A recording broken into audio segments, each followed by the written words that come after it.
Welcome, Cindy. I'm really grateful that you're here. It is so good to be here. Really is Okay. not.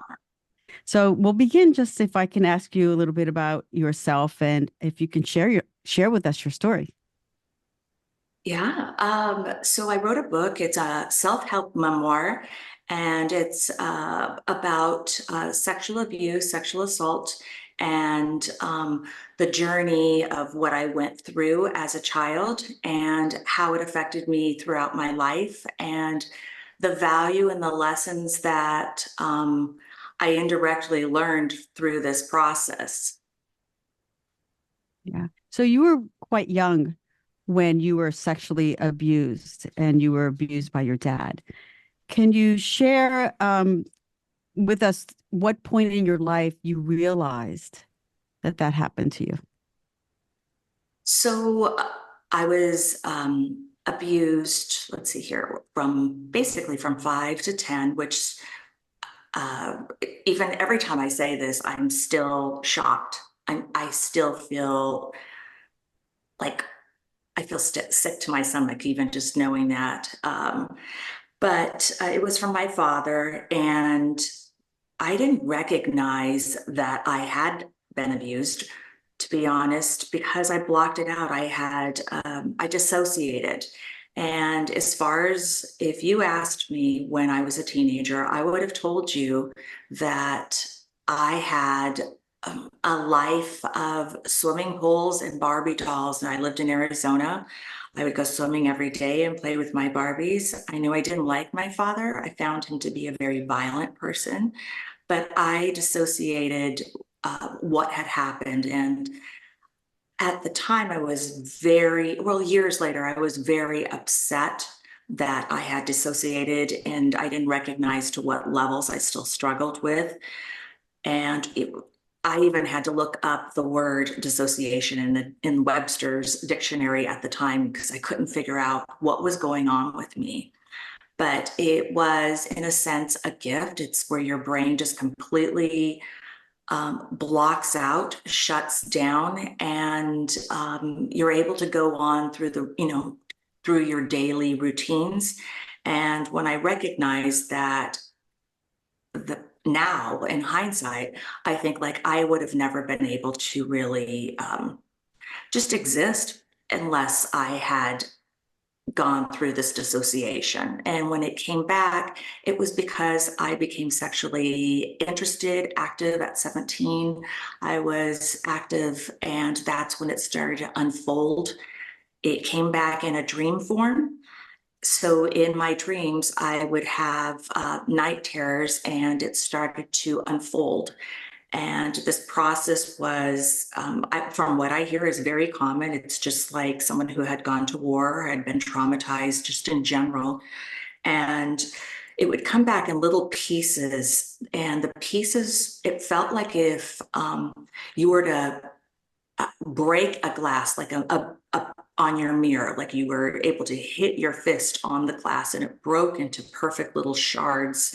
And some of them were not so perfect, but I would write down my dreams, and through my dreams I was able to piece all the little broken shards of glass together, and it became whole. And in that process, I really thought I was going crazy because I didn't understand why I was dreaming such horrific things about my father.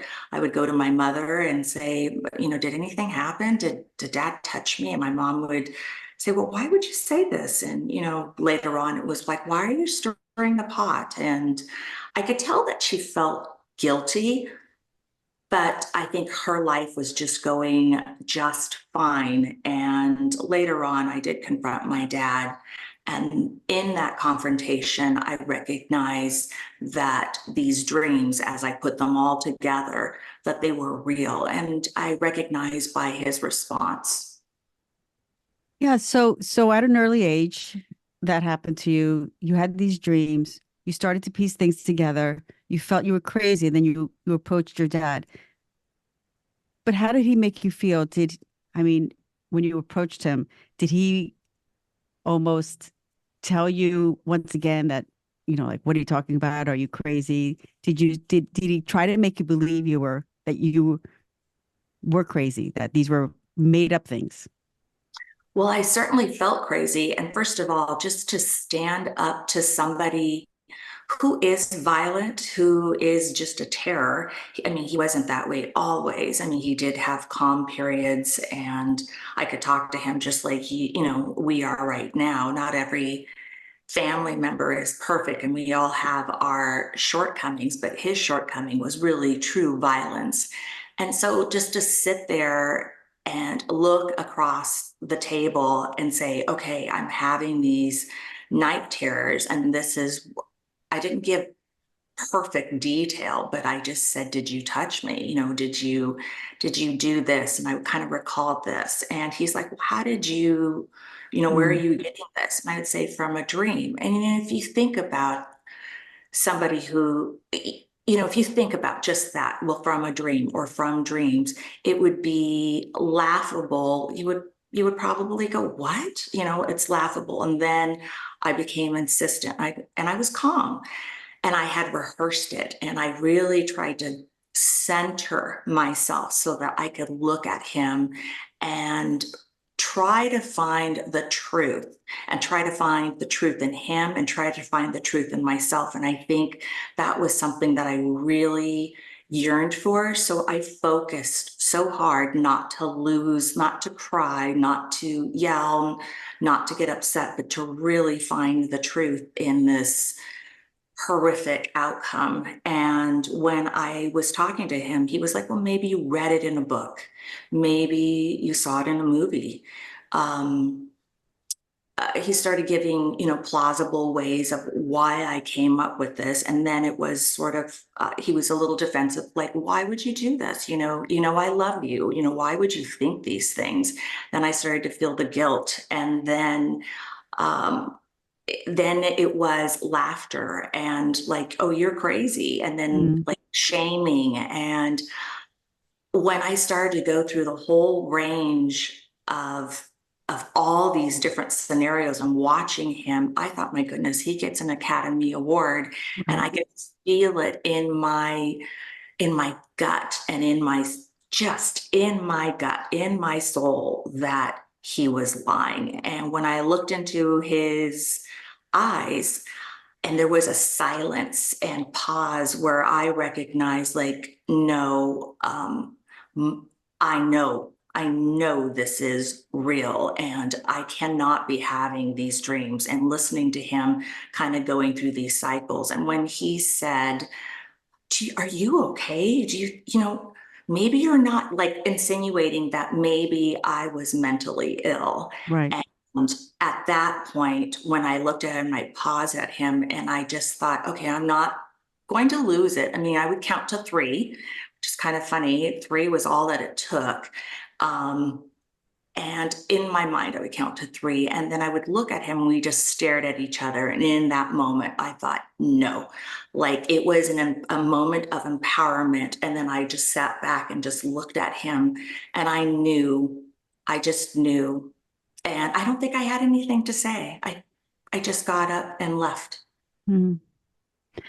So at a very young age, and I read your book, and I mentioned beforehand, before we hit the record button, that truly powerful book, and to a point where I was inspired by your resilience throughout the whole book, and addressing this, and healing from it. But I know at a young age, I could tell you were very intuitive. And as you're describing here, you basically saw through the BS that your father was giving you, right? Trying to deflect. Mhm. And how were you able to create? So you knew in your gut, so you knew. So that was almost like a first line of defense, creating a border or a barrier. How did you create a barrier or a border to protect you from this label that he was trying to give you, and convince you of? And moving forward in your life with him around you, how were you able to live your life knowing that this Oh, was happening or that happened? how do you live with a monster? Yeah. That is a big thing.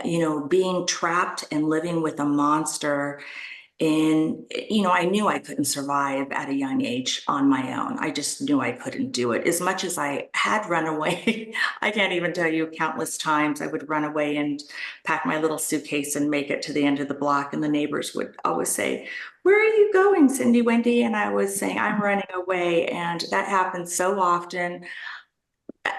It's countless amounts of time, and everybody knew in the neighborhood I was packing my bag and I was leaving. I just like the idea of just going someplace else. But I really, even then, I knew, like, where was I going to live? I lived in rural Arizona, with the cactus, and it was desert, and there was nowhere to go. We rarely went into the city. So within that, I did have a lot of time to, I think, just being quiet and having a lot of time to look at, maybe in a sense, when you're forced through trauma, I think there's a lot of things. We spend a lot of time, we're imprisoned in our mind, I think you could say. So we spend a lot of time in our mind thinking and processing and observing everybody around you. We become hyper vigilant. We look around. We're looking at nature. We're looking at friends. We're looking at all parents. Who's safe? Who's not safe? And we also sometimes recognize that we're trapped. We are trapped physically, and we're trapped in our mind. And I think in that time, I was able just to tap into a lot of things within myself, even very young. I always say never underestimate a young person. I also believe that we are innately born with these beautiful, intuitive tools. And we have this skill set, and it's a matter, unfortunately, I tapped into mine a little bit earlier through trauma. And I don't believe that we have to do that through trauma. I believe that we all have that. I think it's just finding, now I could see, it's finding stillness in your body, making the time. We don't need a lot of time, really, honestly, 5 minutes. And if you want to call it spacing out, just to find stillness within your body. And if it's daydreaming, people used to say you're daydreaming, but the daydreaming was really a time where I was able to tap into myself. And later on, it became a lot more, where it became meditation and journaling. And then I found a lot of ways to find what is my truth, what feels safe, what, these people around me, looking at them and evaluating them. I think that's when I was able to recognize, like, who can I count on? And then, unfortunately, when you're in such a severe traumatic place, sometimes yourself is the only person that you could sort it out with. I know you told me once, because I told you I was very intuitive at a young age, and you said to me that lots of times your intuition comes because of the trauma that you've experienced, Mhm. you know? And what I'm hearing is that you created a safe space, a safe environment for yourself through daydreaming or through just going within, becoming more self-aware of what's happening, and just a day by day, right? Right. And I know you're very close to your family, and probably what kept you coming back and not running away was that you had a sister who's younger than you, or I Yeah, believe she's younger, years and younger, you were close to your mom. very close to my mom. Yeah. Yeah. And your mom was aware of the abuse, you feel, or at some point you did realize that she was aware of it. So so there was a picture. So interesting. My dad, he is considered a true pedophile. So he is attracted to children. And that's really what a pedophile is when they're attracted to the bodies of a young person. Physical attributes that they don't have any maturity, they're not mature. And so when I was a child, yes, he did fondle me, but what he was attracted to was picture taking. So pornography. So he would take pictures of me often in the middle of the night. And later on, when I decided not to do that and push back, that's when the physical abuse started. Mm. And more manipulation, mind control, physical abuse. And that was me pushing back. So my dad being, um, taking these pictures, and he showed me this picture and he said, look how beautiful this is. He goes, this is going to be our Christmas card. So, I'm young, I'm still confused. I think by that time I was like 7 or 8. And I thought, oh, okay, this is going to be Dad's happy. I rarely see him happy. So this is going to be our Christmas card. And I showed it to my mom. But even though I promised not to say anything, I showed it to my mom. And my mom just about lost her mind, and she was tearing everything up in his office. And within that, she found the shoebox full of pictures of me, and they were all pretty much clothed. I was dressed up in white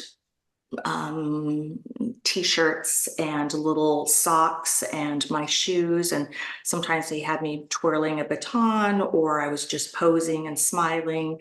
Sometimes it was bare bottom, but that's what the attraction was for my father. And a lot of people don't realize that pornography, child pornography, is sexual abuse. Yeah. Oh, yeah. Yeah, there's different forms, right? So that's not just the physical touch, but also pornography and how you even speak to a child, Right. and I think the statistics, I think I have them somewhere. It's like 1 every 6 child is abused, Yeah, young so girls. it's staggering. I mean, I actually think it's epidemic in this Mhm. country. So it's 1 out of 4 women and 1 out of 4, I mean, excuse me, 1 out of 6 men. And those are only the reported cases. So those are those brave souls Right. that actually went to the authorities, reported it. And if I think I was not one of those people, I was terrified that I was not going to even survive past 10. I really thought I was going to die. I would think about that all the time. Like, I hope I can make it. I hope I'm going to make this. If not, I was just terrified that I would never live. But in living in that fear, I always think about how many other people had that same kind of fear, or if they had that fear, still went ahead and reported to the authorities. So the the number and the statistic is a lot higher than we think. Mm. And I know one of the things that you want to do is make people more aware of what's happening, and that is one of the reasons why you wrote your book. And in sharing your story, how has this made you heal as well by writing your memoir and sharing your story with others? Oh, well, you're going to find this interesting. So, writing this book and sharing my story has actually been one of the hardest things I've ever done, because when we go to a therapist and we share privately, and we talk about our pain, our grief, and we work on it, then we heal and we move past that. That's what I would consider successful trauma healing. But if you had to go back after all that process and write everything that had happened and vocalized what had happened, and when you're writing, it's very different. It's so that the reader could understand, the grief and the pain. You have to really tap back into that pain Mhm. and that grief so that somebody else, um, perhaps who has not been through this journey, could really understand the depth of the pain, and you write it in those words. So in this process, I re-traumatized myself. I don't even know if that's a word. I traumatized Yeah. myself all over again. And so then I started to go through backflashes. I dissociated, little bits here and there. And I remember throwing my computer on the floor thinking, why am I doing this? What is the point in this? And I would always think about the 10 lives that I could change, the 10 people and the ripple effect in those 10 people. And within the 10 people, if they could change themselves and change generational trauma and how that could ripple out. It's always the first stone in the water that creates the largest ripple. It's the hardest one to throw. And I kept on thinking about it, but I can't even tell you how many times I was swearing and crying and thinking about this because it was hard. Then I had to go all the way back to therapy as I was writing this book. And I would cry there and try to figure it out. And so I felt compelled, and I feel that this was a calling. It was something that I've always wanted to do. But for a person who was sworn to secrecy, and really, I felt like my voice had been removed. And to what I look at it now, I think my voice was never regained to the strength that it is. And I think that is the gift in this book. And the gift in talking about this is that I found my voice again. And in a solid way, in a productive way, so that I could educate and inform other people what goes on. And because I think we're very, in some sense, very naive and sheltered about this, because we do not talk about a lot of our sexual behaviors or our thoughts. And this is part of the reason why this perpetuates. And this has been going on since the beginning of time. But through discussion, I do believe through awareness, we could find more solutions or resolution to this. And I think it just starts and initiates with conversation. Yeah. That's my objective. Yeah. And in a way, you were fortunate enough to have a discussion with your dad towards the end of his life when he wasn't well. And you maintained a relationship with your dad throughout his life, right? So it was never that you left him or abandoned him. He was ill. You even visited him. He came to your home and you were able to, I guess, get some closure by asking him about this. Like, and you write about that in your book. So I do want to say before I start going on about this, that not everybody's, you have to do what works for you. If you have somebody that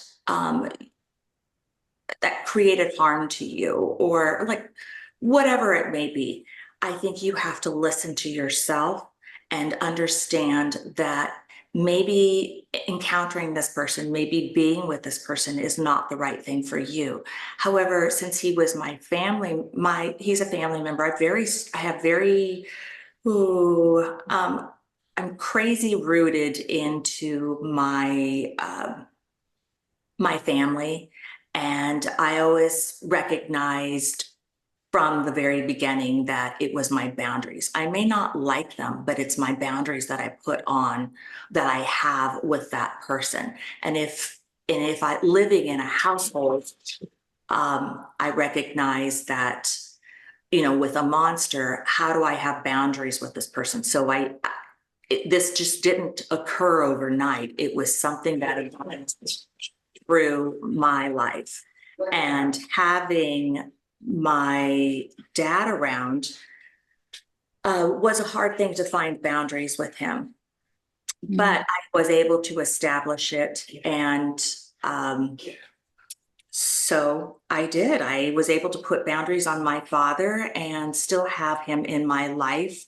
I felt that I had a lot of contempt for him.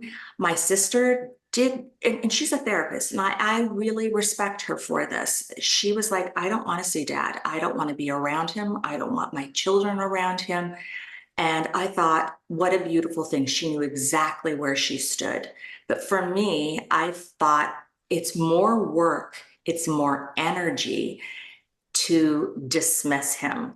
So I was honoring myself. And in this process, I feel it was the harder road, but I had to have him within the boundaries that I had already established when I was younger. So he would come to the door, I would say, even though he denied all the way up until he was practically 80.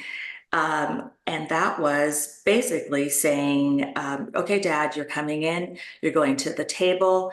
You could go to the bathroom. You are not allowed to go into any bedrooms, and you could see, be with the family, see everybody, but then that's it. And my dad would say, and we probably had this conversation 1,000 times every time he came over, and then he would go, "Why do you say this?" Or he would just sometimes sit there silent.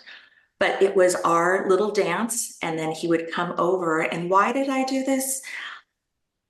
I just felt that I've always taken the longer road, the harder road.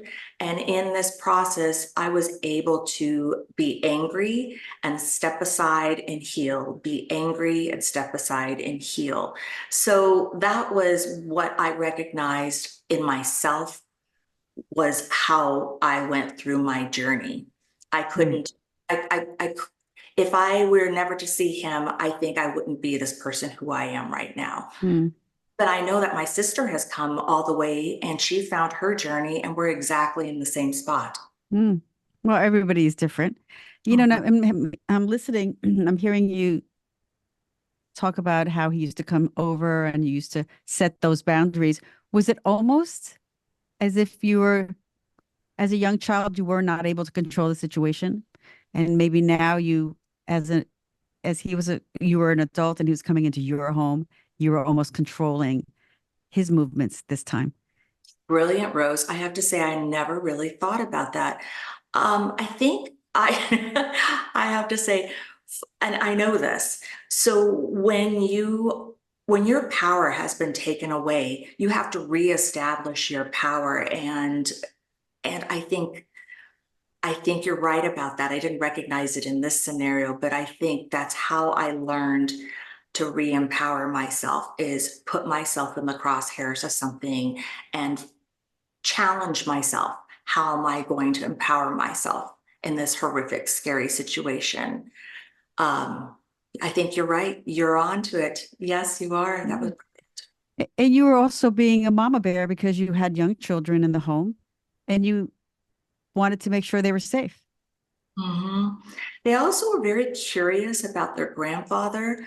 Um, I didn't know I mean, how do you say, oh, well, your grandfather's a pedophile, and they're like, 7 or 6. And, you know, I guess I could have said that, but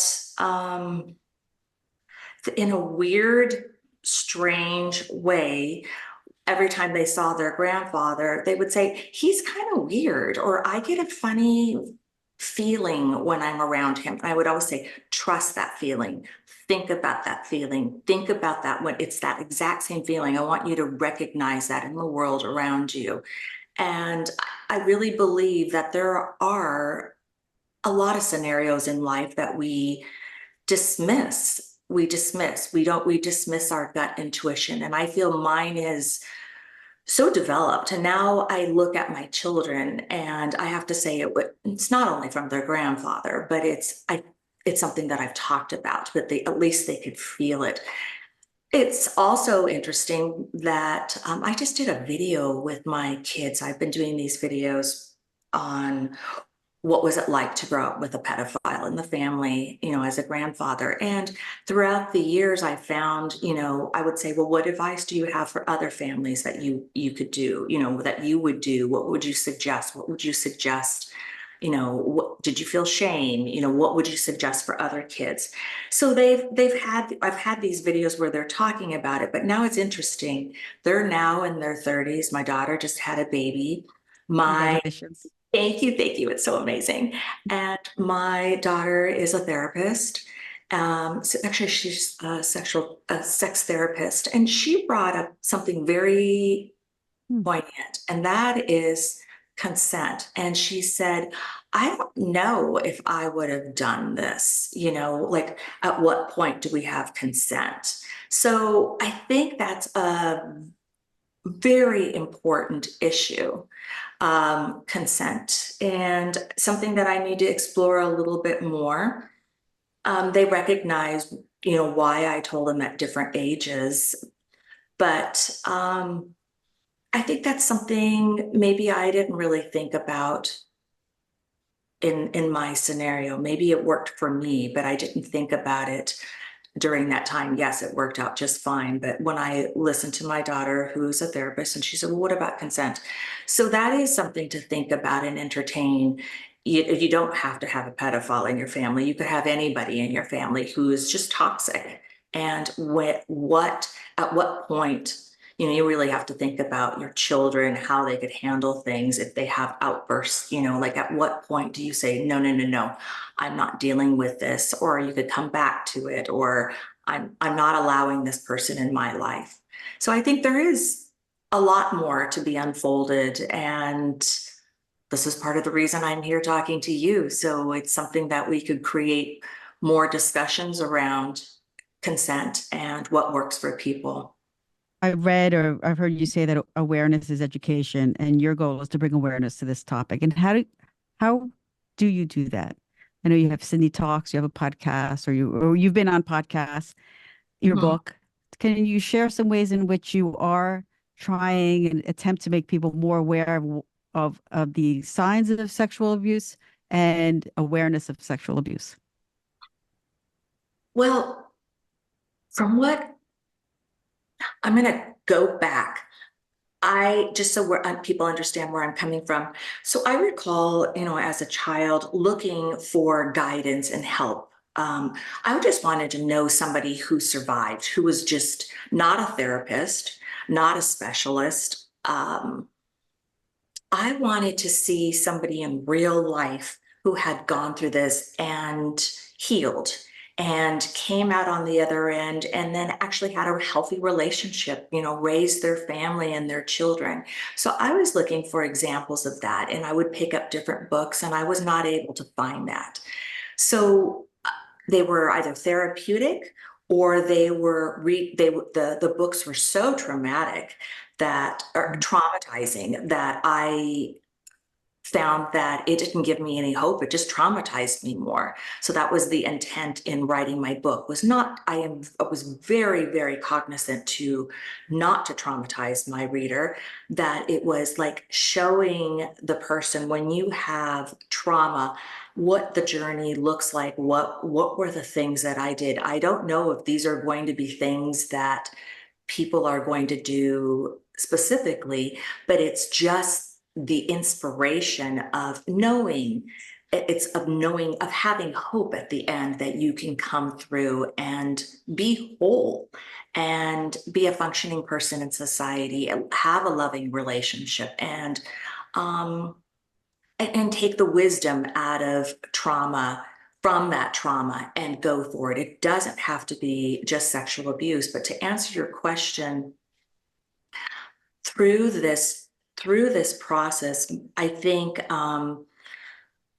we haven't had enough conversations because we're still back at therapeutic or people who have shared their stories where they're traumatizing. And I think a lot of people, from the value of what I am doing, they're getting hope and inspiration that they too can carry on, that they too can have a normal life again, that from muck, from destruction, from something that was toxic, that they too can heal and really persevere and thrive in life. And I think that is truly the value and the lesson in what I am talking about. So through discussion, it's just one person at a time. Um, I also am hoping to get more speaking opportunities where I can talk openly about this, about sexual assault, sexual abuse, and educate others, because people often think that, well, that didn't happen to me, and it's certainly not going to happen to my children or anybody in their family. But we don't really know that. We don't know what really happens, and a lot of times we don't share. But I find it interesting. Men often have the hardest. They are still one out of the six. And men often have a lot of shame around this. I mean, we're back still in the dark ages where men don't have a platform to talk about this. And I have had more men come up to me. I'm an event planner and I'm doing an event, and in this time somebody will come up, or raising, for a charity or what it may be, and a man will come up to me, and somebody that I don't know, and say, "Hey, Cindy, I follow you. I listen to your, I've listened to this podcast, or I see your messaging out there, and I just want to say, good for you. This happened to me, and you have given me hope that." That maybe someday that this will change, or maybe, I have found, and they'll say XYZ, this is very valuable tool. But I always push a little further, and I always say, well, would you ever be willing to talk about this? Or like, absolutely not. I have not shared this with my partner. It's changed my sexuality. I have not been able to share this with anybody. And there's too much shame around it. And so when I hear that, yes, I am very happy, but it's always the more that I need to do in speaking out, because I feel there's so many people out there who worried about their reputation, maybe a CEO at a company who's just still wounded, would love to talk to somebody but Mm. can't. Maybe a mom who has children who still struggles with her boundaries about the family, or family saying, no, no, no, we think you've made this up. You're lying, and we're not going to take this person out of our lives. So it's things like that. How do we negotiate? Because maybe it's a nephew, maybe it's your brother. How do we negotiate and, this, and find journeys, find those boundaries in life, because they're extremely Mm. complicated, and they don't just involve one person or two, it involves the family union. Mm. There has to be a starting point where someone like that, who may not be able to say it publicly to the family, and, you know, go to therapy, like your daughter's a therapist, or who helps people who've experienced this. There's a starting point where if you're out there and you've experienced this, go see a therapist, go find some help, because in the long run, the longer you hold this in, it can affect and spill over into your relationships and even your health, That right? is We uh, hold these emotional things, and they come out as disease. right. Yeah. Um, that is actually something that I believe my mother, she was sick most of her marriage life, and I believe there were a lot of things that she denied and closed her eyes, and I think a lot of it manifested in her body. But I think just in general, I mean, as you and I know, when we have something that's worrisome, I mean, it takes a toll on our body. And if you're fortunate to live a long life, if you think about all those different, you're putting in all these little pits in your body. And when you think about how much of that you're storing up in your body, yeah, it's going to take a toll. And if we could eliminate some of those pits and take them out, just how much, I mean, you could eat the perfect diet, you could exercise, you could do all these things, but it's that on a cellular level, eliminating that grief and that pain. And sometimes it comes through conversation. It doesn't necessarily have to be conversation. There's a lot of ways to exercise that out of you and take them out.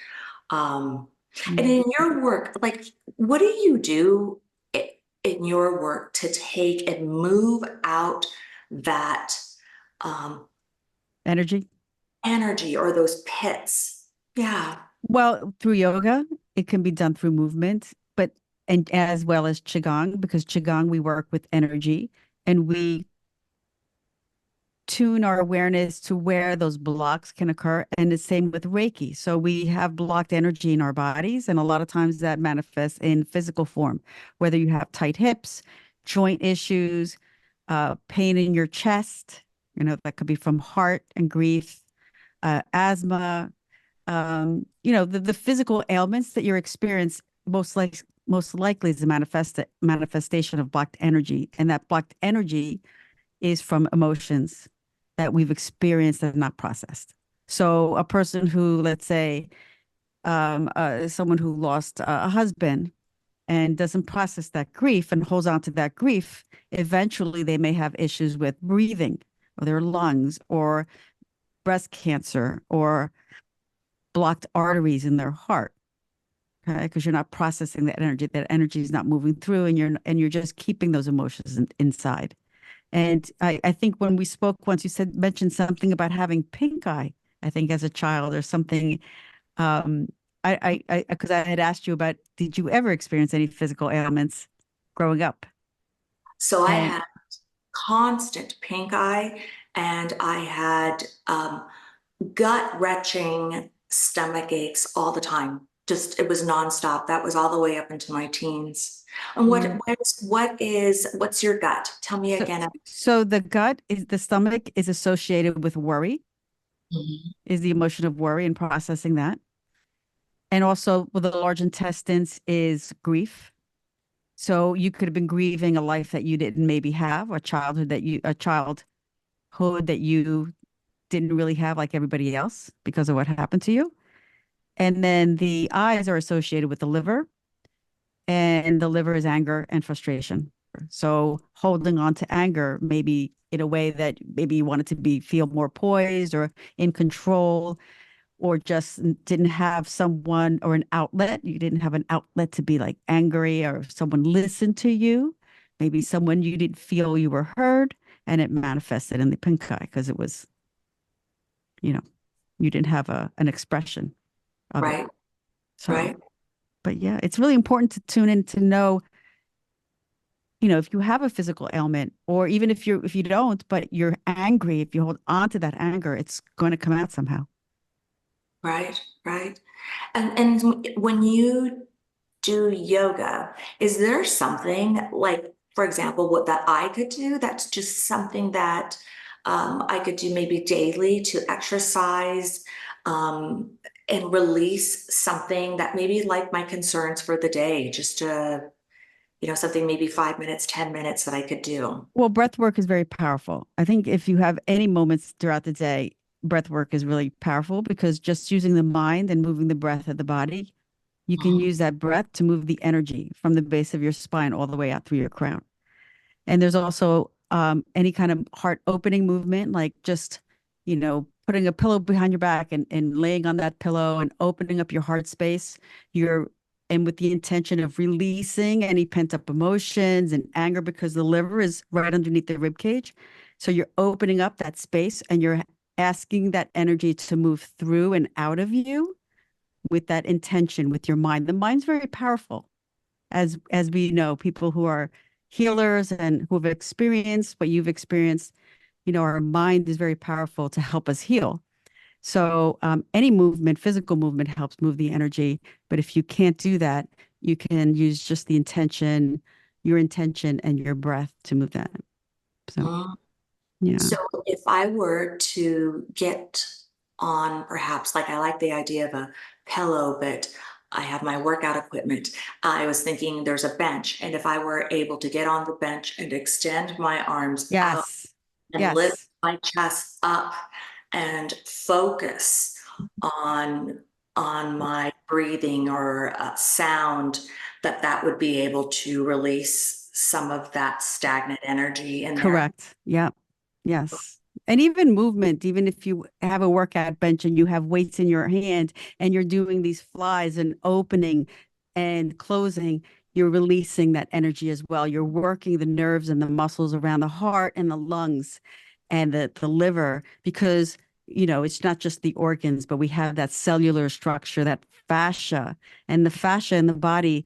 Think about it as like a web inside the body that holds all the organs and all the muscles together and all the bones. And it's like a communication system.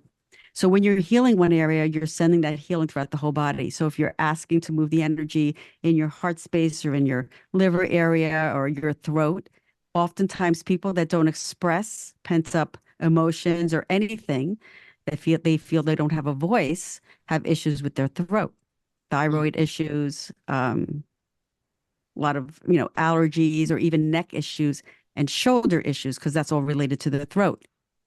Right. Yeah. So when we have stuck energy. So yeah, so a lot of these physical movement is great. Just even going outside and shaking the body.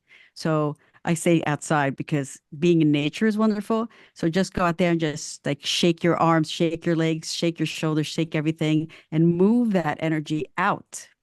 Right. It'll What do you help release it. what do you feel about dance? I remember when I was young and I couldn't think of anything. I remember just turning on music and humming just so that I could feel the vibration in my throat because I Right. felt so shut down, and dance, and it would release. I remember I loved drumming music. I love drums for some reason, just the vibration of that. Oh, and here you have a drum. I Oh, have a drum. I have a 16-inch drum, which I use during Reiki healing for others, because the sound of the drum, the vibration helps to move and unblock the energy and also help ground a person because it can sound like the heartbeat of the earth and it can help ground you. So the drum is powerful and the dance is so, you know, eh, Native American or Hawaiian or any culture dances to express themselves. And the dance can represent different things. So, mm, yes, dancing is so, so powerful. that's something Love that that. all could do in our homes, just opening up our chest. You also mentioned one thing, and I wanted to take that with me. It was something that you said, it was the first thing that you mentioned. It was something about through your spine. What was the breathe? Yes. Yeah. So you breathe from and you could breathe and visualize the energy from the base of your spine up to the crown of your head, or even in the opposite direction, because the base of your spine is grounds you. It's your root chakra. And then you're just, and each chakra is associated with the organs and also emotions that may be blocked. So it's just a very simple way to picture that energy rising from your root all the way up through your crown and just releasing it from your head, your crown chakra, or the top of your head. Oh, okay. So picture taking it from your tailbone, Correct. from your Breathing tail, it all the way up. shooting that Hmm. whatever it is you're feeling in your body, and picturing like a light or something coming out through the center of your body up to the top of through your head. Is that right? Yes, we have, because we have energy points at the top of our head and also the byway it's called, and also at the base of our spine. Hui Yin, it's called in Chinese medicine, and we can release and draw in energy from either one of those points. We have other energy points in our bodies as well. Okay. So Rose, if there was something that, like say for example, I was feeling anxious about, I don't know, just feeling anxious about something, stress.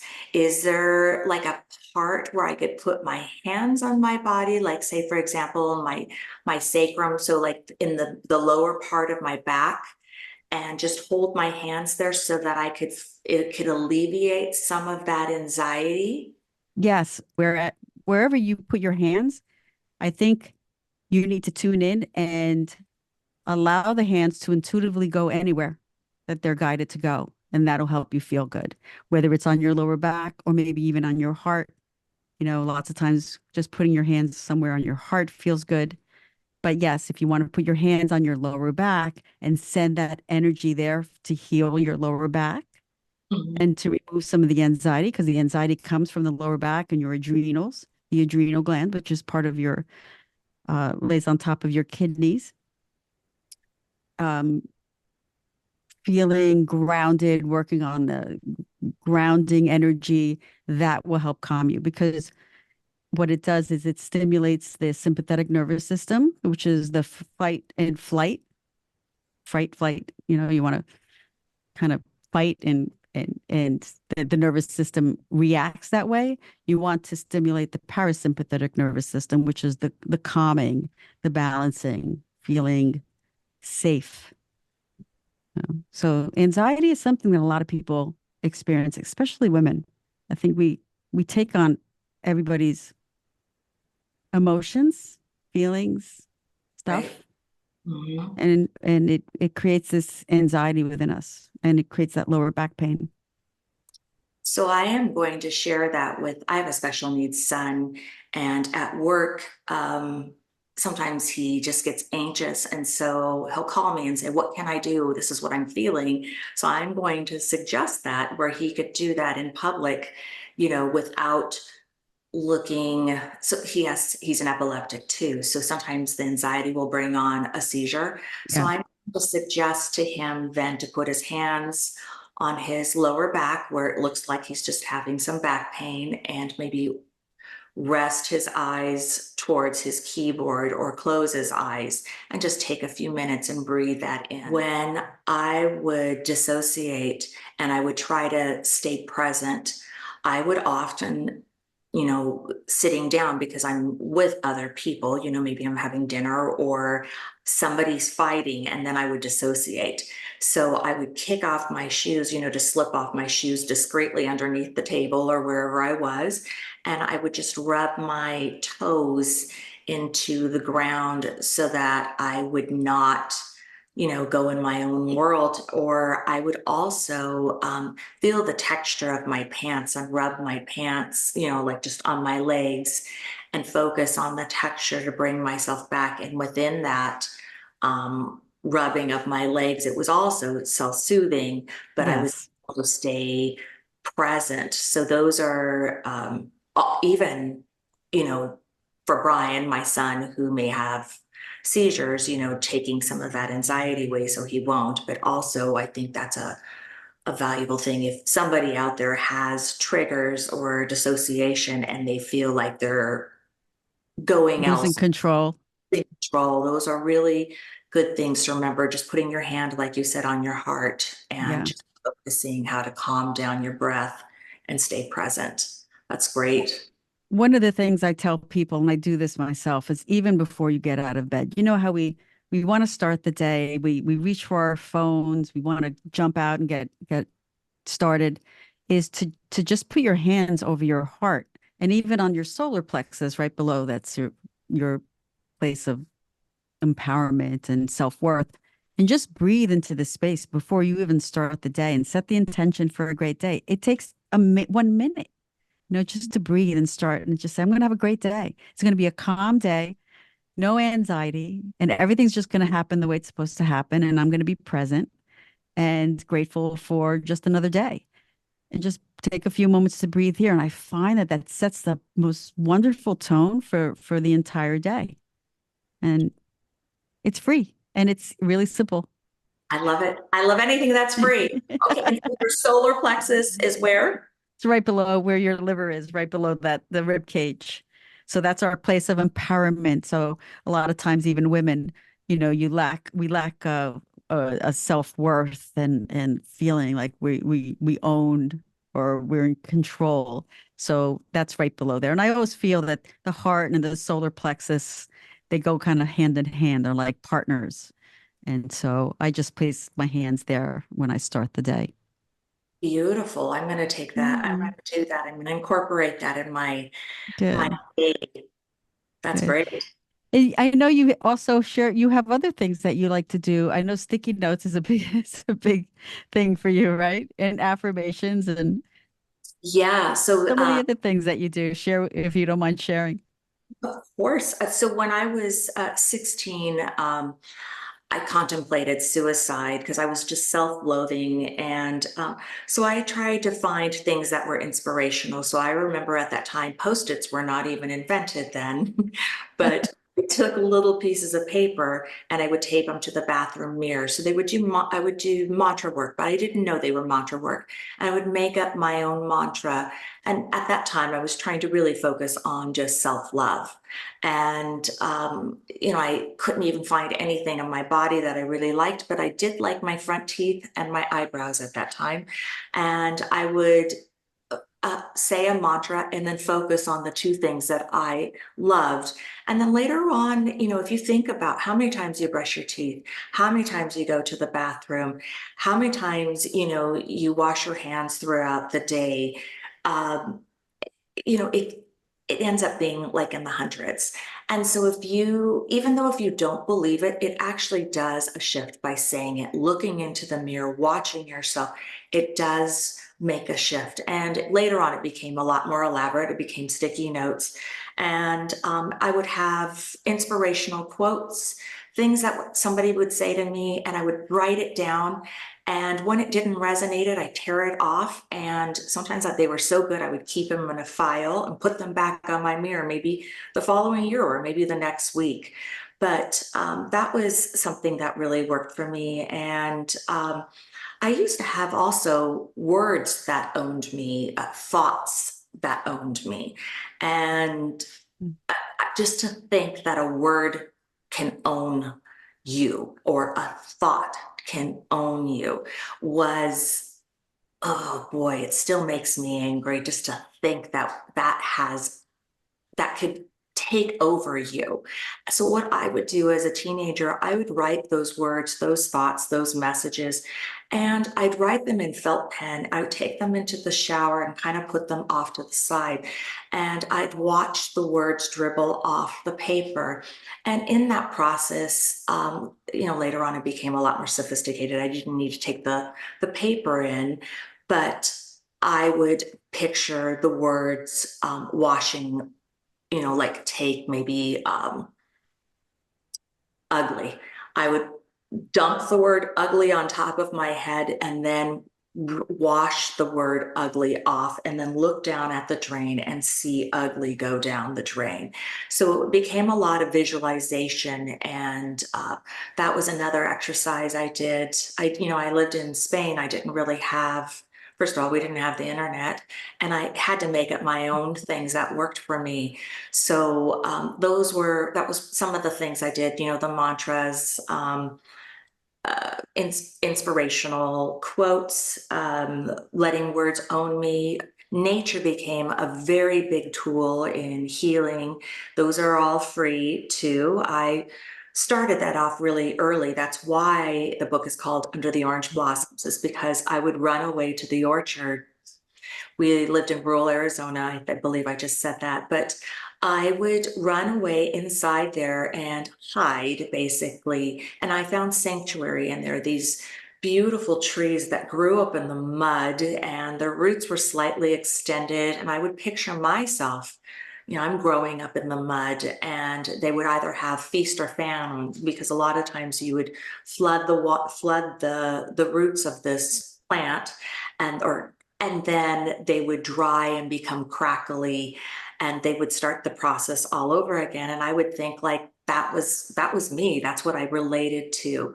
And I could scream at the trees, and the trees didn't scream back at me. They just shielded me. And so in a lot of ways, the plants became my parents. I would look at them and think, this is how I would like my parents to be right now.